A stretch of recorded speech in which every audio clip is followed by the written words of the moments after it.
Please join me to make this super delicious banga soup. Do you live in abroad or you live at home and you want to prepare super special banga soup that tastes absolutely delicious? This is stress-free and the result is what you can see. You need to try this, taste this, use this, and you will love it. Don't let me talk much. Let us get it started. I'll be using banga concentrate. This is how I bought this. It makes it a lot easier. I'm going to pour it now into this bowl you can see in front of me. If you'll be using a fresh one, please make sure you boil it till tender and then you wash it and extract the juice and use it for banga. But like I've said, I'm using this and I'm going to pour hot water on it now.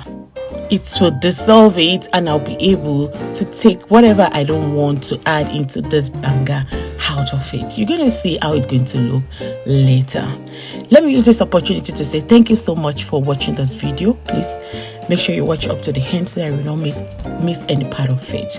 Newcomers, you're also welcome. Thank you so much to all my returning subscribers. In this blender, I'm going to pour onions and habanero pepper into it. That is what I'll be using. And into this, I'll be adding locust beans. Yes, this is new for you, but try it. And I'm going to add some scent leaves also into this. After that, I'm going to add some water for easy blending and I'll blend it till smooth. And in this pot here, what you can see here are the beef cow leg shaki that I'll be using for cooking the stew. I've boiled it. I don't want this video to be longer than this. If you haven't seen how I boil my meat, I'm going to leave a link in the comment section there or the description box there where you can see how to boil meat like a pro. At this stage, all the beef and the shaki in this pot are done. They are tender. I'm going to take them all out of them and I'm just going to leave the cow leg and cow skin. They're a little bit still tough, so into them I'm going to add the banga juice. That is it. It is dissolved and now I'm pouring it into it. Look at it now. That is what I'm not going to add into it. I don't want this in the banga, so I'm just going to wash this away. Now it's time to cover and allow it to cook for about 10 minutes. So after 10 minutes, let's open it. You can see it's doing choco. It's cooking. Yes, I'm just going to give it a gentle stir, and after that, it's now time to add the mixture we prepared at the beginning. That is it.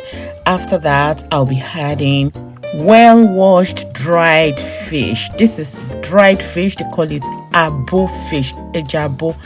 I've washed it well and now I added it into it. And what I have here is stock fish. It is also well washed. I'm going to also add it into this. I'll be adding seasoning. Feel free to add crayfish powder at this stage. Yes, I've added seasoning and I'm going to add some salt into it, although I have salt already in the meat stock, so I'll be gentle with the salt.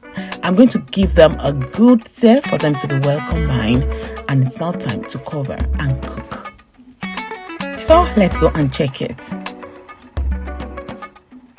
Voila, look at it. This is now thicker, but the aroma here says it all. So at this stage, I'm going to add the boiled meat I removed from the meat stock at the beginning because they were already tender. So I'm just going to add it now into the banga sauce. And after that, I just give it a gentle mix just for them to become more to know themselves. I'm going to cover and allow it to cook. So lovely, it's time to go and check it. Can you see the palm oil already settling at the top? It shows that the soup is ready. Taste for salt and adjust. So lovely, it is super done. It's now time to serve it. Let me show you how I rock this. Tra-la-la. Look at what I have here. Lovely, I rock this with pounded yam. It is super delicious.